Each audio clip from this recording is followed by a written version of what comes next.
Bonjour, je voulais parler aujourd'hui d'une problématique qui est d'ordre plutôt global, qui concerne tout le monde dans le domaine médical. Nous allons traiter de thèmes différents, divers, mais aujourd'hui nous allons nous en tenir au cas donc, de la dégradation du foie par ce que nous ingurgitons, ce que nous mettons dans notre corps. Et je voulais nous mettre au sujet de certaines problématiques qui concernent aussi des questions sur le plan mondial. Et nous avons un grand problème de nombre de patients et par rapport au nombre de médecins disponibles. Donc nous avons un problème de prise en charge des patients. Et quand nous considérons, par exemple, dans la zone, ou bien les zones de pays dits développés, le ratio patient et médecin, c'est entre un médecin pour 500 voire 1000 patients. Et quand nous sortons d'ici, de ces pays-là, et nous rentrons dans les zones comme en Afrique, par exemple, bien en Asie, le ratio est encore plus dramatique. Et actuellement, ce ratio en Afrique se situe entre un médecin pour 10 000 patients, voire un médecin pour 13 000 patients. Et là, je parle que du cas des médecins généralistes.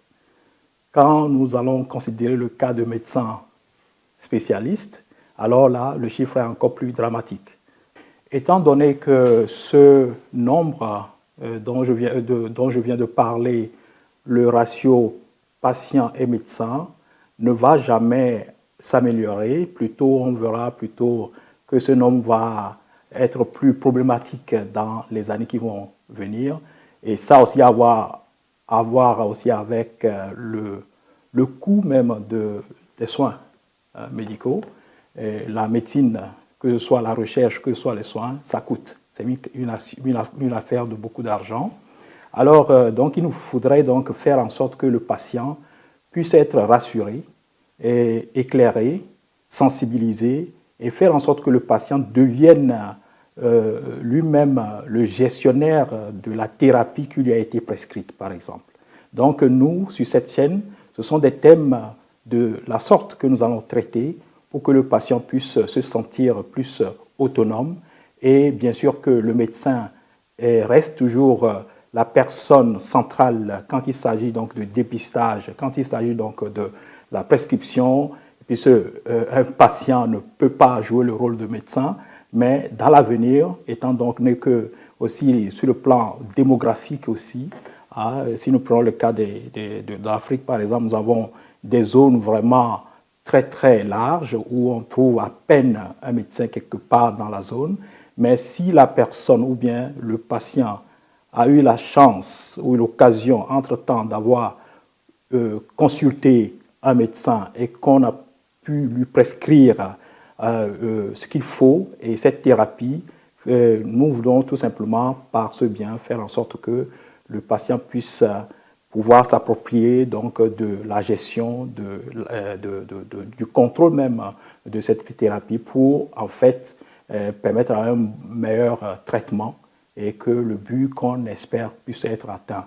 Donc ici, nous allons parler aujourd'hui d'une chose apparemment qui peut paraître aussi triviale, mais que je vois souvent, qui est autour de moi, dans mon environnement. Les questions qui me reviennent souvent ont attrait à cela, par exemple à la prise, comment prendre un médicament tout simplement. Si vous allez voir un médecin, le médecin vous dit, ou bien le pharmacien après prescription en fait, on vous dit prenez le médicament 3 fois pendant la journée, c'est-à-dire une fois le matin, une fois à midi et une fois le soir.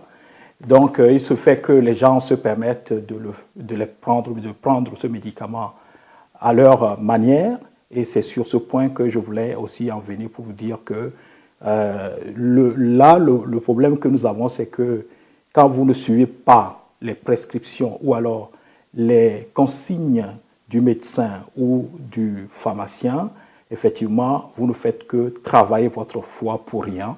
Le traitement ne va pas aboutir, mais vous allez vous contribuer tout simplement aussi à une dégradation qui accompagne aussi des fois des des médicaments parce que tout ce que nous buvons, tout ce que nous mangeons, tout ce que nous prenons comme médicaments, il y a toujours le fait que avant de rentrer, de gagner tout le corps, il y a le passage donc au niveau du foie.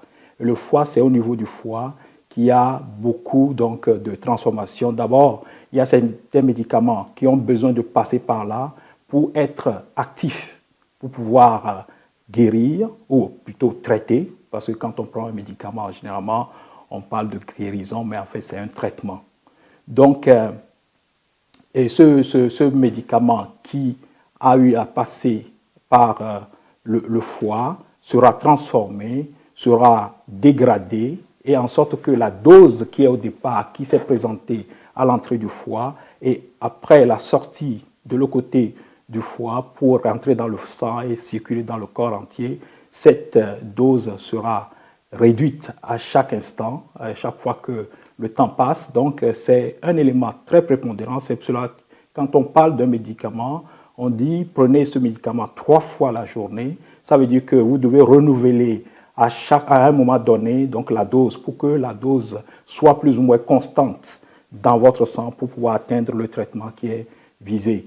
Donc, si nous disons par exemple un médicament au départ qui est, vous voyez généralement sur la boîte, on écrit 500 mg par exemple. Donc ça, c'est la dose qui est présentée donc au foie, mais après le passage du foie, donc cette dose sera dégradée, peut atteindre même voire aller vers le nul, enfin le zéro. Et ça veut dire tout simplement que si vous laissez un médicament qui est quand même pour lequel vous devez suivre les consignes, soit disant que vous devez prendre un même comprimé le matin à midi et puis un autre comprimé à midi pour renouveler donc la dose, et le soir encore un autre comprimé pour que cela soit constant dans le sang. Et vous prenez tout simplement, par exemple, un comprimé le matin et vous oubliez le comprimé, vous décidez de ne pas prendre. Il y a plein de gens qui le font. Vous ne prenez pas le comprimé pour renouveler la dose à midi, mais vous prenez un autre comprimé le soir. Vous voyez qu'entre-temps, dans votre sang, la dose qui est prescrite n'est plus présente. Alors, donc, vous faites travailler en ce moment votre foie. Le foie, sa vocation, c'est de faire en sorte que votre corps ne connaisse pas une toxicité, c'est-à-dire faire en sorte que notre corps ne soit pas attaqué par des produits exogènes qui viennent de l'extérieur. Quelles que soient les situations, le foie ne distingue pas entre un médicament, une situation qui est plutôt bienveillante pour le corps ou pas. Donc, tout ce qui passe par le foie est tout simplement retravaillé par le foie pour que la toxicité n'atteigne pas le corps. Alors, il y a un autre côté de cette histoire, c'est que cela concerne aussi le surdosage. Quand vous ne prenez pas selon les prescriptions et vous rajoutez trop tôt des comprimés, après, vous allez dépasser la dose qui est prescrite, et cela peut créer, selon des personnes, il y a certaines personnes qui ont cette aptitude, plutôt de prédisposition naturelle de pouvoir dégrader très rapidement. Donc il y a des gens déjà, quand ils prennent un médicament le matin, et on dit de le prendre encore à midi, déjà autour de 9 heures, ils ont déjà détruit, de 6 heures à 9 heures, ils ont déjà presque détruit le médicament. Cela, c'est une question qui varie par rapport aux personnes. Donc, il y a d'autres personnes qui dégradent plus lentement. Donc, vous ne savez pas vraiment dans quelle catégorie vous vous situez. Donc, ce qui est recommandé, c'est que vous vous en tenez aux prescriptions et de pouvoir aussi avoir un repère par rapport au temps. Donc, vous devez vous rappeler quand est-ce que vous avez pris le premier médicament, le premier comprimé, le second qui est prévu pour le vers midi, le troisième vers dans la soirée. Il faut que vous respectiez ce qui a été dit par le médecin. Si vous ne vous rappelez plus vraiment de cela, il y a toujours dans la boîte du médicament, il y a la posologie. Il faut prendre tout simplement ce dépliant et essayer de voir un peu, revoir comment ça a été décrit. Et comme ça, vous allez aussi un peu avoir une orientation. Au cas contraire, appelez tout simplement le médecin ou bien repartir vers un pharmacien pour vous rassurer de ne pas vous entraîner vers un surdosage. Et le surdosage a aussi des effets secondaires, et ces effets aussi sont généralement décrits aussi dans ce document qui est le dépliant, en fait, dans la boîte. Voilà, ce sera tout pour aujourd'hui. J'espère que vous avez eu les informations qui vont vous motiver maintenant à respecter les prescriptions, donc, ou alors aussi les consignes que vous donnent donc, les médecins. J'espère vous retrouver très bientôt pour un autre thème. À bientôt.